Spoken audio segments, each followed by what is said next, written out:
Então, pessoal, tudo bem? Voltando aqui novamente, dando prosseguimento aí à nossa aventura dentro do LangFlow.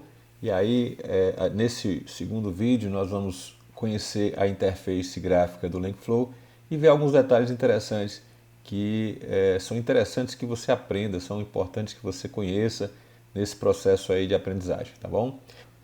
Então, na aula anterior, nós iniciamos o LangFlow, instalamos o Python, né, primeiramente, depois instalamos o LangFlow e por fim nós iniciamos o LangFlow.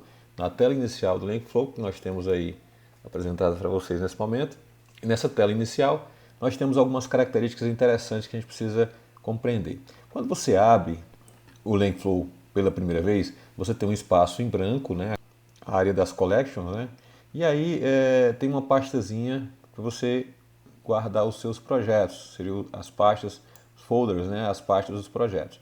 Nós vamos entender melhor isso aqui daqui a pouco. Então eu posso criar uma nova pasta, por exemplo, eu posso, dando duplo clique aqui, eu posso digitar, por exemplo, fluxo do trabalho. E aí você vai colocando dentro dessa pasta todos os fluxos que forem relacionados a esse tema dessa pasta. Então é bem tranquilo, né? Então se eu clico aqui, ela está selecionada, né? Se eu venho para cá, ela seleciona essa outra meus projetos. Mas assim, vamos trabalhar então com essa pasta fluxos do trabalho, beleza? Você pode importar fluxos já existentes aí no seu computador, certo? Nessa outra aqui, nessa setinha para baixo, você pode baixar. Então aqui você pode fazer upload, ou seja, pegar algum fluxo já existente que alguém compartilhou com você ou que você já tem no seu computador. E aqui você pode fazer o download, né, dos fluxos que você possui aí, tá bom? Então beleza, eu tenho aqui a seleção da pasta fluxo do trabalho. Aqui nessa tela eu tenho a minha coleção, as minhas collections. Eu tenho a Store, que seria a loja de componentes e fluxos do LangFlow. Nós temos aqui o acesso ao GitHub, e aí é interessante que você abra aqui, você vá lá no GitHub, você também dê uma estrelinha lá. Por excelente projeto aí e você também tem que fazer login aqui, né, no LangFlow. E aí eu já fiz aí a minha parte, já dei uma estrelinha para eles aqui.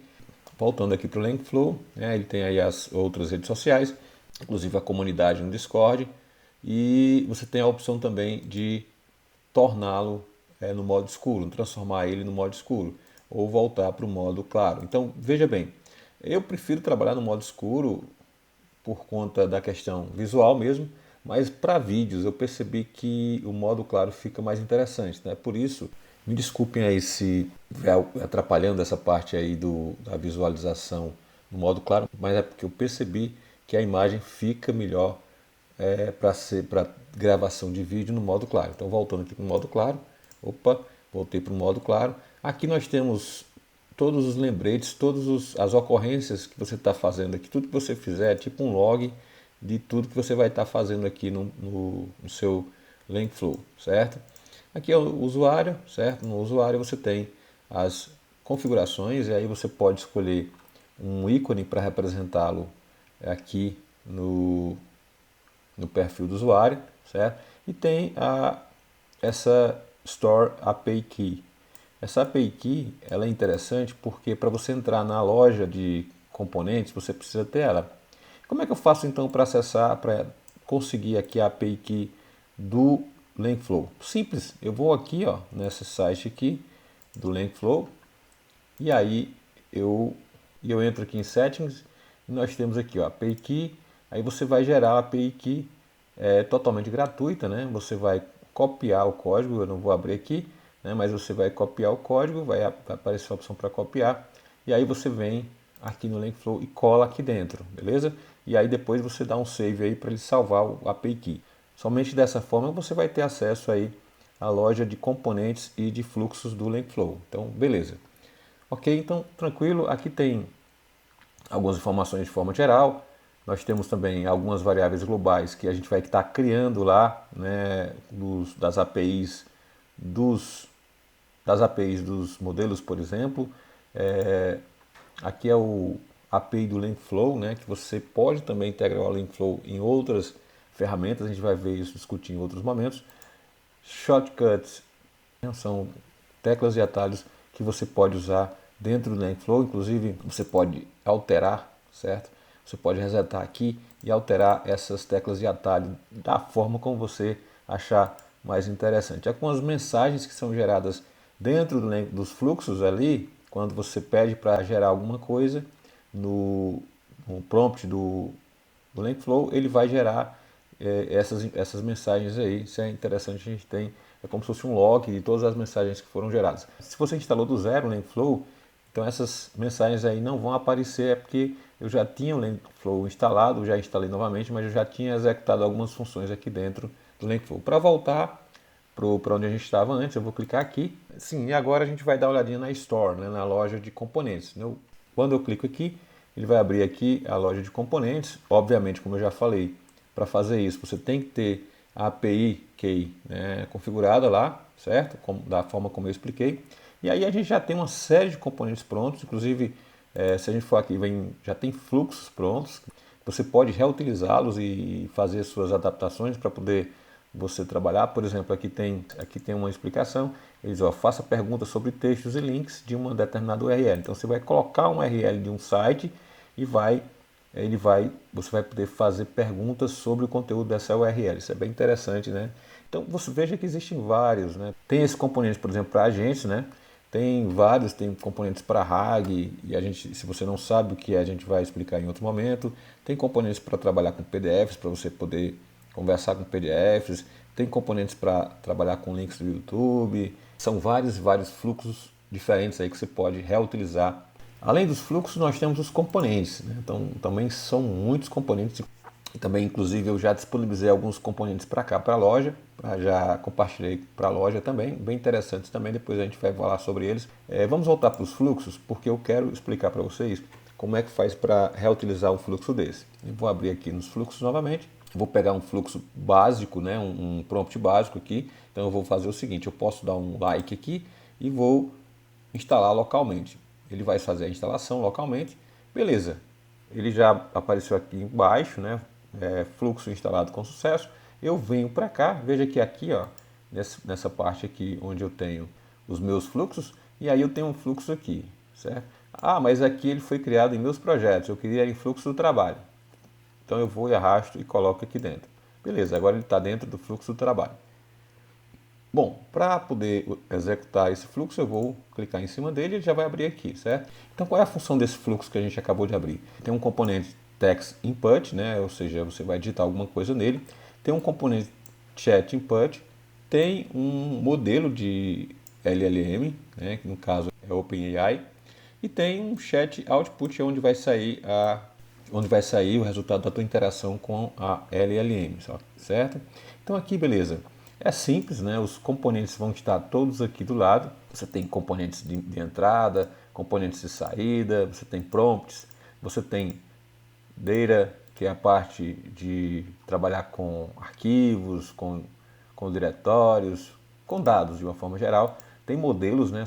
São vários modelos disponíveis. Como eu falei em alguns vídeos anteriores aí, a gente tem também o Olama, que é aquele modelo que roda localmente. A gente vai explicar, inclusive, como é que instala o Olama. E vamos explicar também como é que roda o Olama aqui dentro do LangFlow. Nós vamos ter o Grok, tem as IAs da Google, então são várias, o da Anthropic também. São várias LLMs disponíveis aqui como componentes. Tem helpers, são muitos também aí, são vários componentes diferentes. E tem também alguns componentes relacionados a vetores, né, bancos de dados vetoriais. Tem os embeddings, que a gente vai ver também, que é importante em algumas situações, e tem alguns componentes experimentais, como por exemplo agentes, né? E aí tem várias coisas aí disponíveis. Tem os agentes, tem os chains. Vamos voltar então aqui para a nossa workspace, vamos ver aqui que está feito, né? O fluxo já está pronto, a gente já pegou lá o fluxo pronto lá da Store, da loja. Nesse momento eu vou apagar esse componente aqui porque eu vou trabalhar com outra LLM. Então eu venho aqui em Models, vou escolher aqui a da Google, coloquei aqui, porque eu já estou com a API pronta da Google, então fica mais fácil. Então o que é que eu vou fazer aqui? Eu vou pegar, vou escolher aqui o modelo, vou colocar aqui o modelo Gemini 1.5 Flash por conta de ser bastante barato a utilização desse modelo. Vou colocar aqui a Google API Key. E aí como é que faz para pegar a API da Google? Simples, vou deixar o link nos comentários. Basicamente, você vai entrar aqui no site, no link que vai estar aí disponível, né? Você vai se logar com sua conta da Google e você vai aqui nesse botão Get API Key, clicou. Eu já tenho a minha criada, mas se você não tiver, você pode criar a chave de API e ele vai gerar uma nova chave. Eu já tenho ela aqui, eu já tenho inclusive a data que foi criada.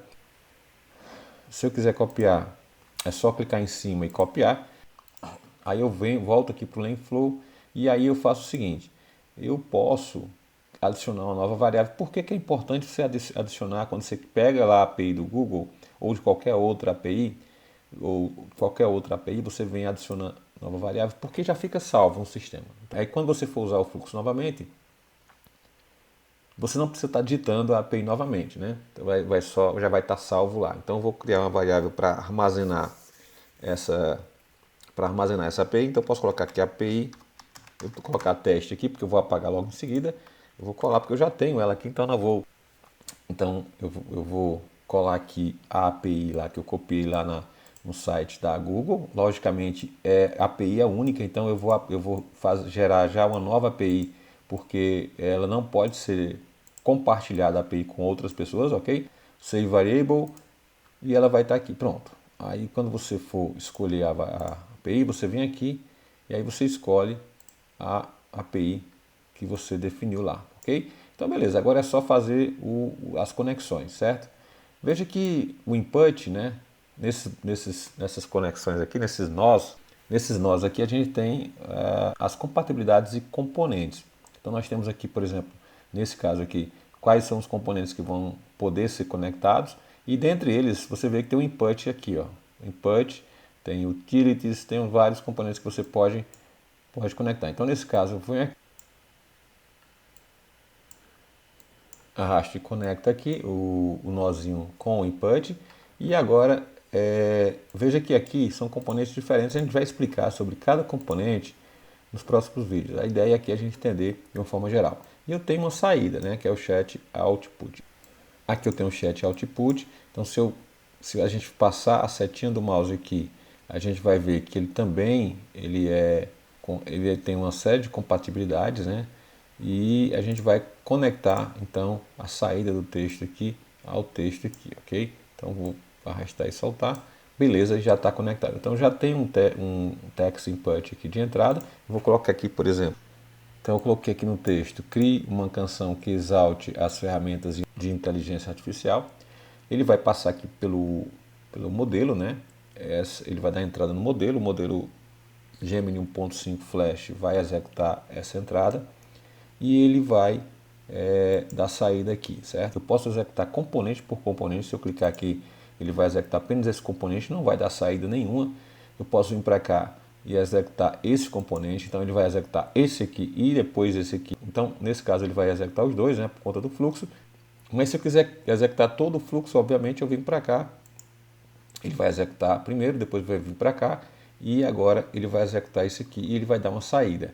Onde é que aparece essa saída? Essa saída você pode ver aqui nesse opção aqui. Então, olha, ele colocou aqui já, beleza, está aqui aparecendo o texto do resultado. Mas você tem um prompt aqui no Playground, que é a mesma coisa lá do ChatGPT. Eu vou abrir aqui o Playground, fica aqui na parte inferior, né? Não vai estar aparecendo para vocês possivelmente, vai estar na parte inferior, o Playground, e veja que ele criou aqui, ó.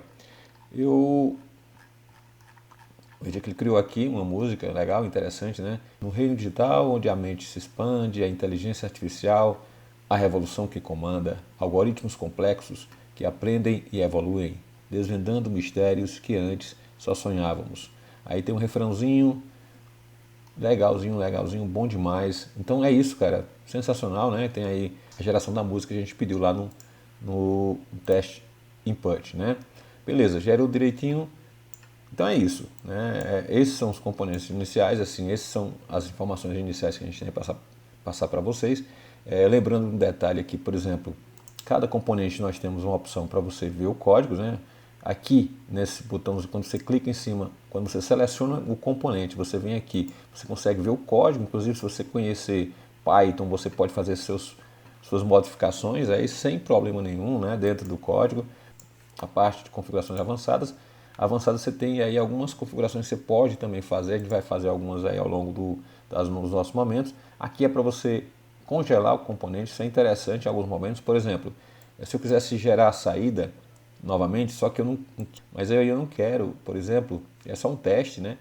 Eu não quero que meu modelo de inteligência artificial gaste meus tokens, né? Se eu tiver de repente pagando pela API, então eu não quero que ele gaste meus tokens. Então eu vou congelar ele aqui e já vou executar aqui. Veja que ele só vai executar essa partezinha, ele vai aproveitar, né, o que já foi gerado aqui anteriormente. Ele não vai fazer o processo novamente, ele simplesmente já vai pegar o que já foi pronto, já está pronto, então não vai gastar tokens mais e vai gerar a saída novamente, a mesma saída que estava antes, ok? Então, em algumas situações vai ser interessante você fazer esse congelamento aqui de componentes, ok? E tem outras opções que a gente vai ver ao longo dos nossos momentos. Inclusive, por exemplo, você pode fazer o download desse componente. Se eu clicar aqui em download, ele vai gerar o meu arquivo, o meu componente aqui no formato JSON. Você pode inclusive criar uma pasta no seu computador só para guardar os seus componentes, fazer um backup dos seus componentes aí sem problema nenhum.